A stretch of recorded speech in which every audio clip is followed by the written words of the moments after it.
କେତେବେଳେ ଯେ ଗ୍ରହଣ ଭଳି ପୂର୍ଣ୍ଣମୀ ରାତିଟା ଅନ୍ଧାର କରିଦେବ, ମନର ଆକାଶକୁ ଆକାଶ ଭଳି ରଖିବା ଭଲ। ଜହ୍ନଟି କେତେ ସୁନ୍ଦର ଦିଶୁଛି ପାଣିରେ ତାର ଛାଇଟି। ମନ ହେଉଛି ନଈ କୂଳରୁ ଉଠିକି ଆଉ ଯାଆନ୍ତି ନାହିଁ।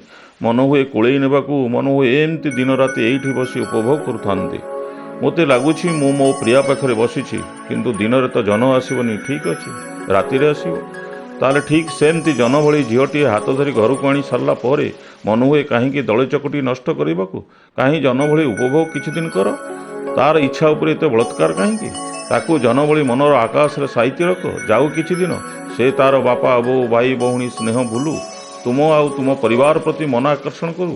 ତାପରେ ତାର ଇଚ୍ଛା ମୁତାବକ ଉପଭୋଗ କରିବ ସେ ଯେତେବେଳେ କହିବ। ନହେଲେ କେତେବେଳେ ଯେ ଗ୍ରହଣ ଲାଗିଯିବ, ଆକାଶଟା ପୂର୍ଣ୍ଣମୀରେ ବି ଅନ୍ଧାର ହେଇ ମନକୁ ଖିନ୍ ଭିନ୍ କରିଦେବ।